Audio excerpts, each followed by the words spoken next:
Avvalambor assalomu alaykum hurmatli kuzatuvchilar.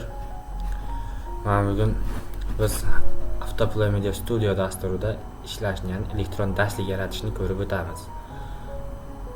Xo'p, buning uchun biz bu ilovaning o'ziga kirib olamiz. Bunday oyna chiqqanidan so'ng biz continue belgisini belgilaymiz. Xo'p, bizga keyin mana bunaqangi 3 ta buyruq chiqadi. Biz bu buyruqlarning ichidan yangi proyekt yaratishimiz kerak bo'lganligi uchun Create a new project bo'limini tanlaymiz. Xo'p, keyin bizga bunaqangi oyna chiqadi va biz bu yerda o'zimiz yaratgan proyektimizga nom berib olishimiz mumkin. Misol uchun mening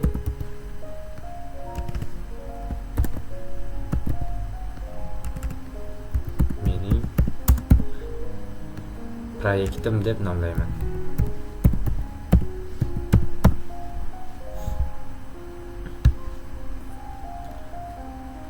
Xo'p, bizga bunaqangi ishchi oynamiz kelib chiqdi.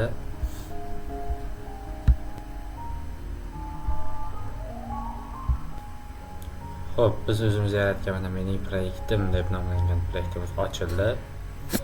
Endi biz buning mana ishchi oynamizga orqa fonga, ya'ni chiroyli ko'rinish uchun yoki qanaqadir vid ko'rsatib turish uchun orqa fonga rasm qo'yishimiz mumkin. Buning uchun biz sichqonchaning chap tarafini 2 marta bosamiz va bizga mana bunaqangi oyna kelib chiqadi.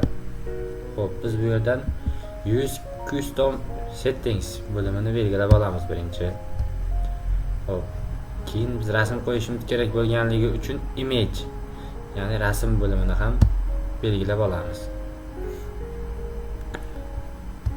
Va bu yerdan biz rasm qo'yishimiz mumkin. Xo'p, mana bu yerda bizga bir qancha orqa fon uchun kerakli rasmlar kelib chiqdi. Biz bundan o'zimizga kerakli bo'lgan, ya'ni o'zimizga yoqtirgan yoki xohlagan rasmni orqa fon sifatida olishimiz mumkin. Xo'p, men orqa yaxshiroq ko'rinishi uchun mana buni oldim.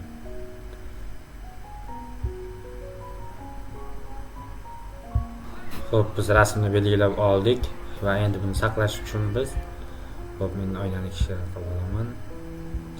Saqlash uchun OK menyusini belgilab olamiz. Xo'p, mana bizga biz tanlagan orqa fonimizdagi rasm kelib chiqdi. Endi o'z ishimizni davom ettiramiz. Xo'p, bizga orqa fonimizdagi rasm mana tayyor bo'ldi.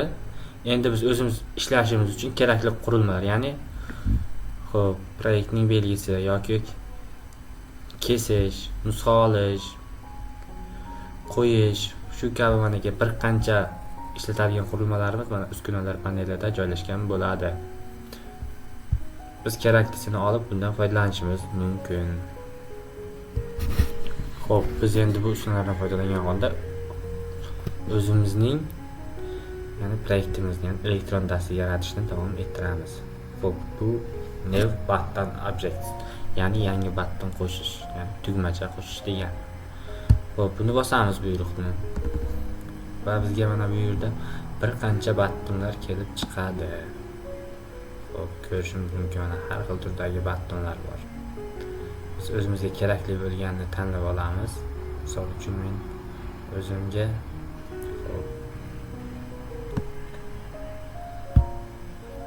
mana buni tanladim. Xo'p, bizga buttonimiz hosil bo'ldi. Xo'p, buni sal kattalashtirib olamiz.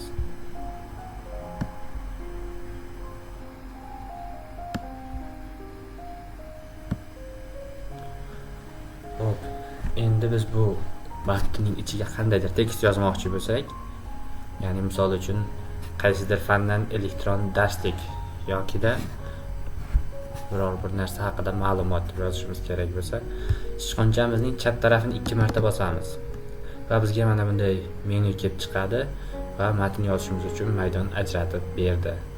Xo'p, biz endi bu yerga o'zimiz yaratmoqchi bo'lgan elektron darslik nomini yoki tekstimizni kiritamiz. Xo'p, men robototexnika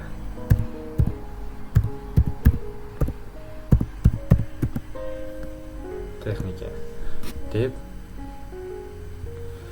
buni yozishni afzal bildim. Hop. Endi oq tugmasi bilan saqlashimiz mumkin.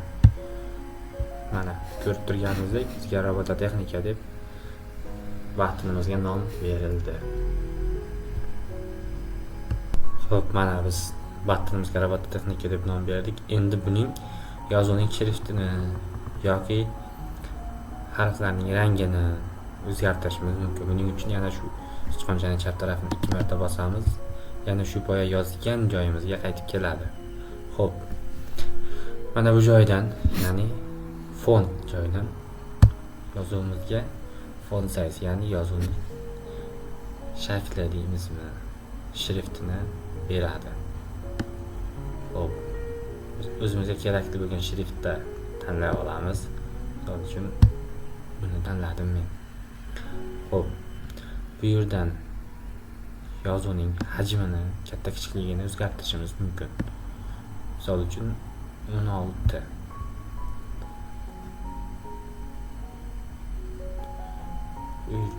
Bu yerdan yozuvning qalin, jirni bo'lishini ko'rishimiz mumkin. Xo'p, OK ni bosamiz.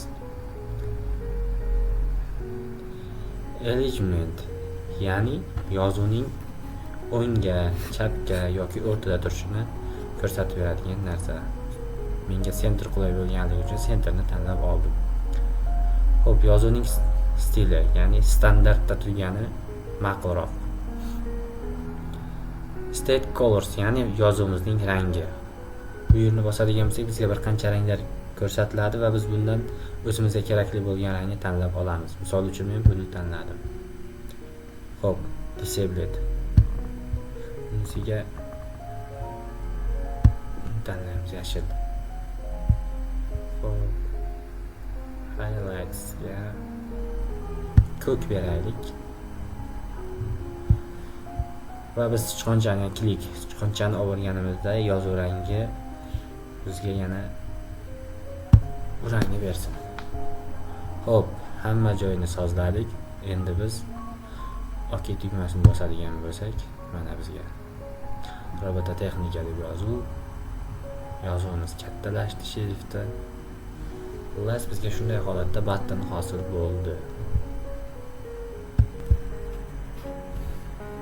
Xo'p, mana bizga bizning kameramiz qotib qoldi. Kelinglar, shu kamerani o'chirib qo'yamiz.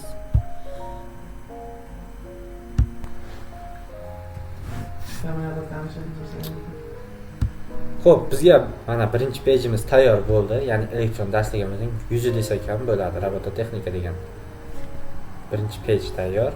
Xo'p, biz endi ikkinchi pejni bunga qo'shib olishimiz kerak. Buning uchun nima qilamiz?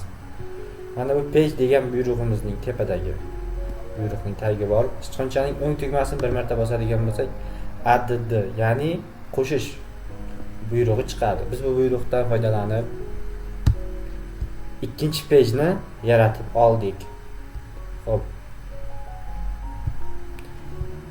Endi biz bunga asosan bizning darslarimiz ma'ruza, amaliyot, laboratoriyadan iborat bo'lganligi uchun biz bunga yana 3 ta button qo'shib olishimiz kerak. Buning uchun nima qilamiz? Yana shu button obyektiga murojaat qilamiz. Xo'p. Ma'ruzani biz Xo'p, yana shu buyruq bilan tanlab olamiz ma'ruzaga. Ikkinchi buttonimiz yana laboratoriyani xilma-xil bo'lsin degan maqsadda har xil buyruq tanlayapman. Ya'ni buttonlarni ikkinchisiga buni olamiz. Xo'p. Uchinchisiga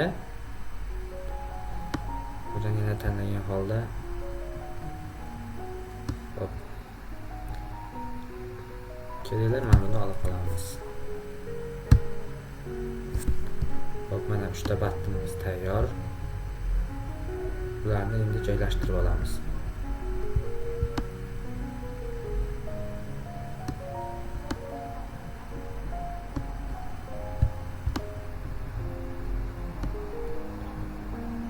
Hop, ikkinchi buttonni sal kattalashtirib olamiz. Endi har bir battinga yana tekst, ma'ruza, laboratoriya, amaliy buyruqlarni kiritib chiqamiz. Xo'p, buning uchun yana shu chap tomonni bosamiz. Xo'p. Ma'ruza.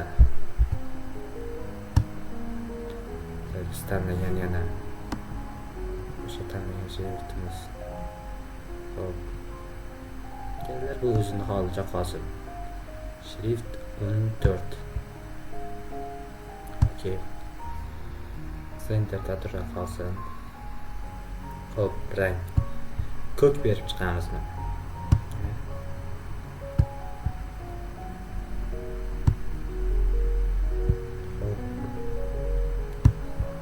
Yashil va kelar bu buyruqni beramiz.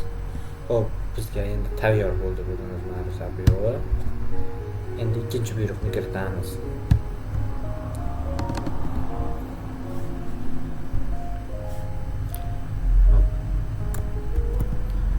Amaliy center rangimiz. Bunga ochiqroq rang berishimiz kerak yoki qora berib chiqamiz.